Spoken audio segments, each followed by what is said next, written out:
Hi guys, it's Mary McIntyre. I hope you've had a wonderful Christmas.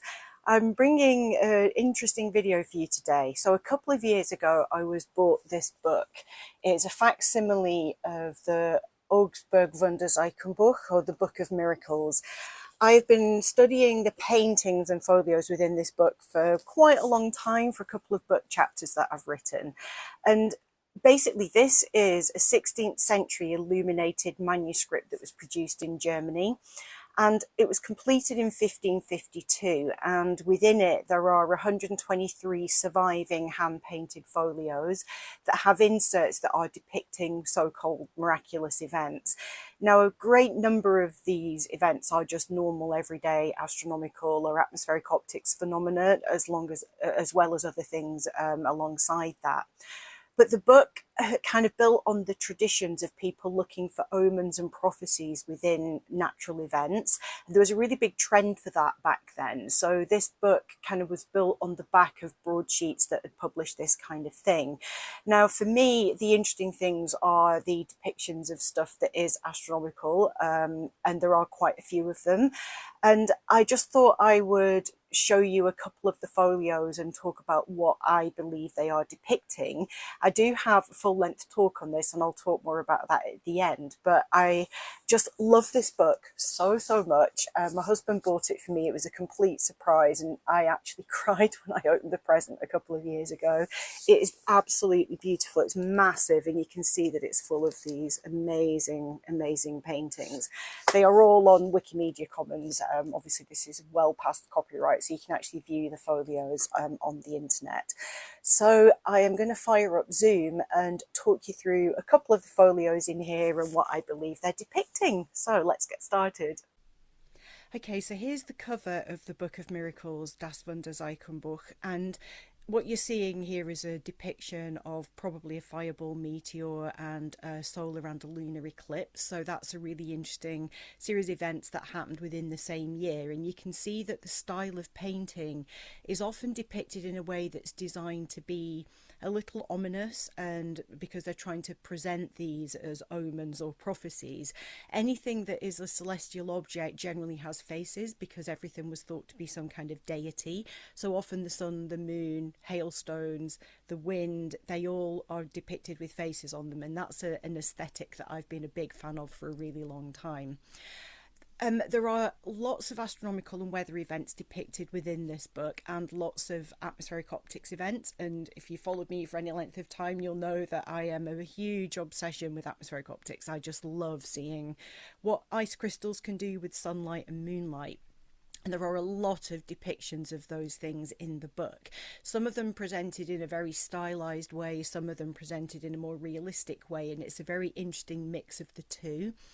And when it comes to comet pictures, this is one of the largest collections of comet pictures in antiquity. There was another book called Kometenbuch, which was a treatise on comets, but this book, the Wunderzeichenbuch, has loads and loads of comet drawings, and a lot of the paintings, again, are very stylized, like the picture you can see at the top. Now, comets, for many millennia, have been linked with being a bad omen, the birth of somebody important, the death of somebody important. They are seen as signs and portents, and once labelled as harbingers of doom, because they were often linked with natural disasters. Now, we know that comets have absolutely no effect on earthquakes or anything like that in the modern world. We know this, but back then people were still figuring out our place in the universe and whether these events actually did have any impact on the ground with weather and natural disasters. So obviously with comets, they were particularly stylized, more so than a lot of the other depictions, but the drawings are just so beautiful. The paintings were all hand done in gouache, and the colors are just spectacular, absolutely gorgeous.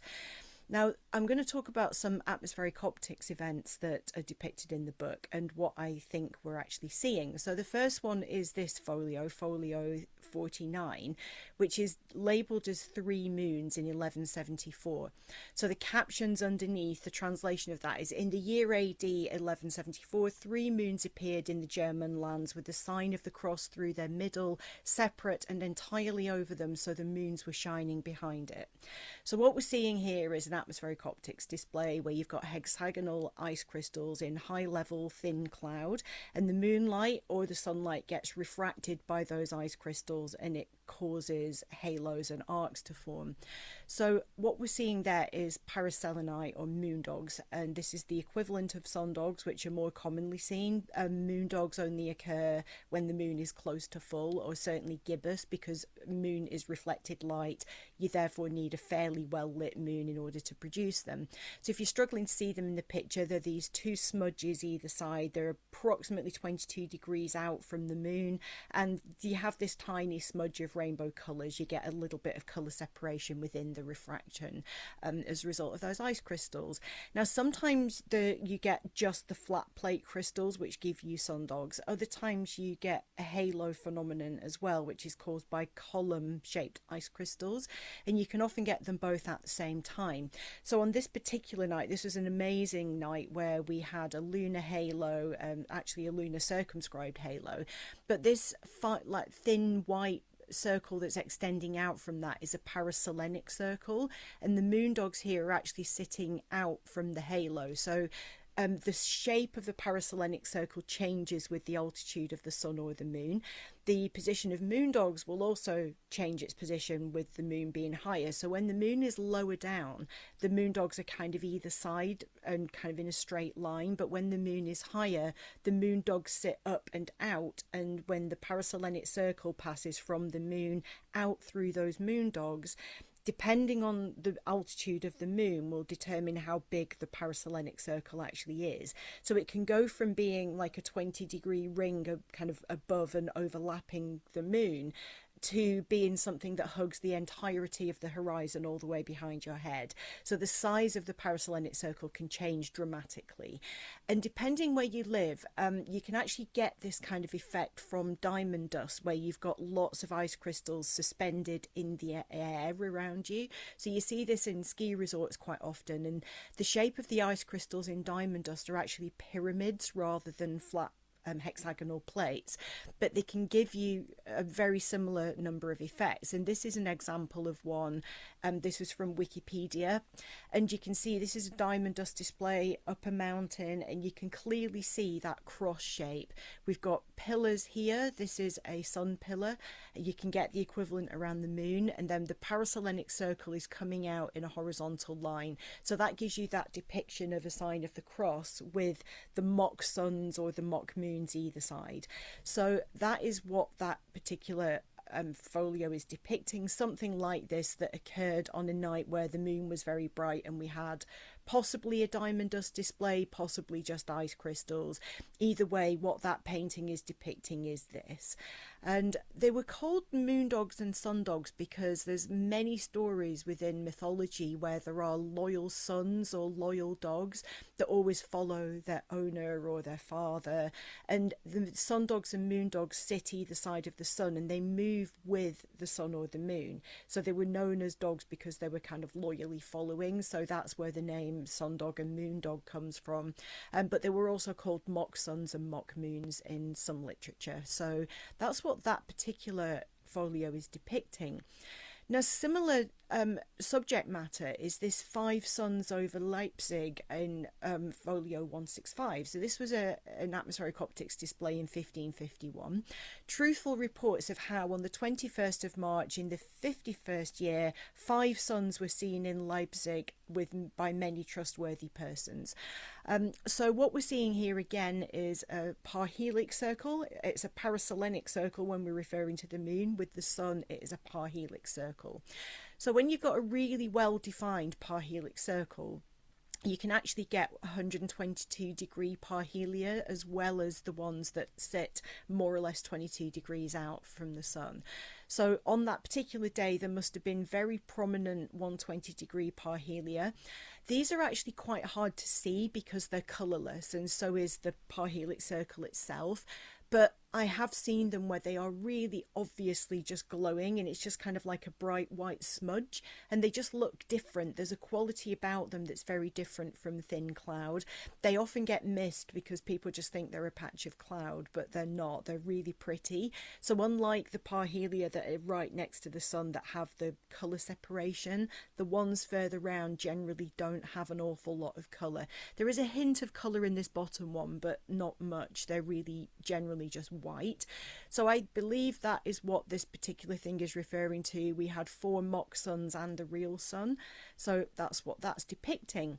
Now, as I said before, when the sun is very low down, the parhelic circle will hug the horizon and go all the way behind you, so you can actually see it 360 degrees as you turn around. The stylized picture on the top left is just showing a ring hovering in the sky, but if you was looking at it visually, you wouldn't see it like that. You would actually, particularly if the sun was low, you would have to literally turn around and look all around you to see it. So folio 112 is depicting that, and it's really interesting that they've chosen to depict it in a way that is a little bit more realistic. If you're looking at that folio 112, it's kind of implying that that thing is curving around the back of you. So that is a more accurate depiction of what sundogs and a parhelic circle would look like compared to the stylized one we see on the top left. So it's very intriguing. Some of the folios in the book are extremely stylized, and the positions of the halos and arcs is just not quite right, whereas others have done a really good job at actually depicting it. You've also got an extra circle around here, and that could be either a supralateral arc or an infralateral arc, or possibly a 46-degree halo. But a 46-degree halo again is very faint and very colourless, so this one has been depicted fairly close to the inner ring and very colourful. So I'm not 100% sure what they're depicting there, but I suspect a supralateral arc because that is very colourful and is usually double the distance away from the sun than a 22-degree halo is.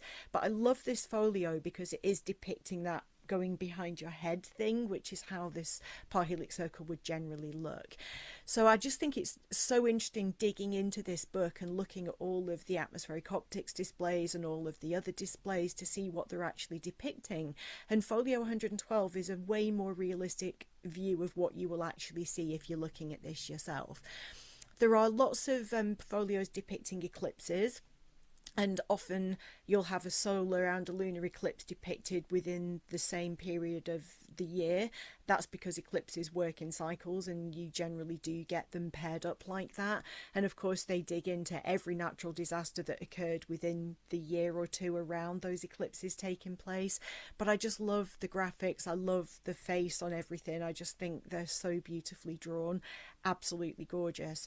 And as I said, there's so many comet drawings in the books, paintings, drawings, and no comet has ever looked like this drawing, but it's just so beautiful. I just think it's a really gorgeous depiction of a comet, even if it's completely unrealistic. This comet painting really got me. I just think it's amazing that the comet that everybody is fearful of is hurtling through the sky carrying a sword that's depicted with that white trail. That is almost certainly a comet that has been viewed with an ion tail, and we had Comet Neowise nearly 6 years ago. My picture here, you can see that ion tail extending right out, so it must have been a pretty awesome comet that they were looking at. But the way that they've taken a perfectly normal view of a comet and its dust tail and its ion tail and interpreted it as something hurtling across the sky carrying a sword, I think it's really charming. There's something incredibly charming about the way stuff is depicted, and there's loads and loads of comets to choose from within Wunderzeichenbuch.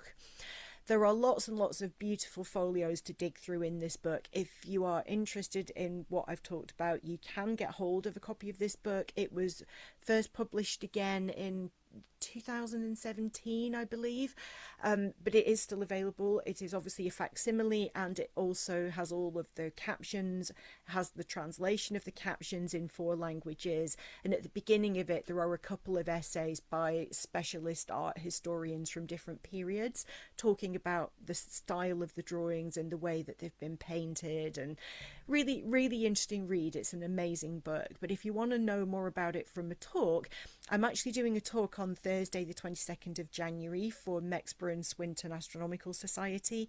They are a lovely group of people. I've done quite a few talks for them now, and I will be on Zoom. You can meet there in person. Non-members are welcome for a small fee. I think it was £2.30 or something like that you can book a ticket for. So you can go in person to Mexborough Church Hall, 7:30 on Thursday the 22nd of January, or if you can't get there in person, this is a hybrid, so you can actually watch it on Zoom. So you can book a ticket through EventBrite, again for £2.33 or whatever the cost is. It's around about £2 anyway, and non-members are welcome to join on Zoom. So if that's something you're interested in, I will put all of the booking details in the description box below. So I hope you enjoyed that. That's just a small taste of some of the stuff that's contained within the full-length talk. I will put the EventBrite booking link for the talk I'm doing on the 22nd of January. If you've missed that, don't worry, you can catch it at the Society for the History of Astronomy Spring Conference, because I'll be doing the same talk then. If this sounds like something that your society would like me to do a talk on, just let me know. It's a new talk. I've only done it a couple of times, and I love it. It's just so interesting. It's a really unique part of historical past that we can link with modern day astronomical stuff. And the style of painting is just so gorgeous. Like, there's barely a folio in this book that I wouldn't have on my wall in a frame. So yeah, happy 2026. Thank you so much for the views and the continued support when I've been very flaky this year on this channel. I have a few more videos planned, so I'll see you again very soon in the next one. Happy 2026. I'll see you soon. Bye for now.